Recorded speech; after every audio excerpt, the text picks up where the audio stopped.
guys, welcome back to Caves of Qud, and today we're gonna be going on a brand new adventure. The first thing we should probably do is talk to this random guy. He gives us a quest to visit the 6-day stilt. What? Oh, okay. Wanderer, open of the soul, heal me to the north and the west, through the great salt desert.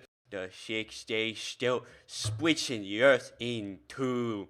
Seek there and grandeur of some wish among the from the burden that bears on you sticky flesh. Go now,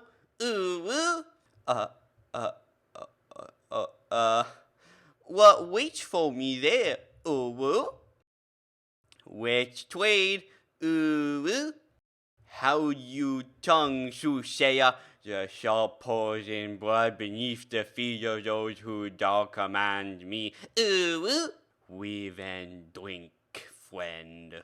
You intrigued me. I will make the journey and see the 6-day stilt for myself. Okay. Accept quest. You have received a new quest. Oh, glorious Saknaya. Oh god, I just realized.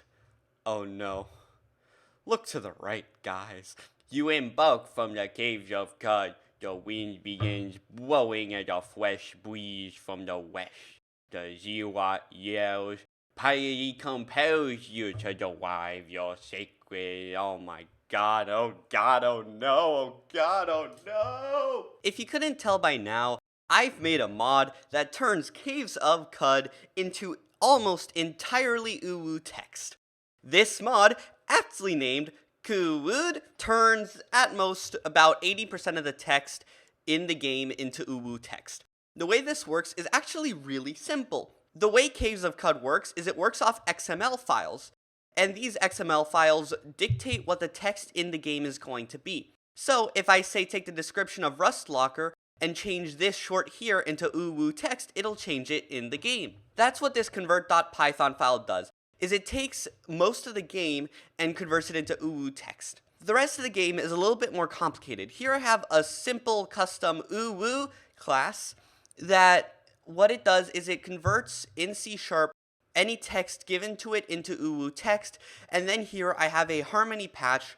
What it does is anytime text is going to be added to the game log, is it'll take the message being passed through, and before the function is ran, it changes that message into UwU generated text. If you'd like to look at it further, the GitHub is in the description. I'm going to be continuing to work on this mod, and by the time it is done, I will be putting it on the Steam page for you all to be able to download and mess around with. So check the description. Down there you can find many different things, from my Discord server to also the actual Steam page for this mod. And I shall see you all in the next video.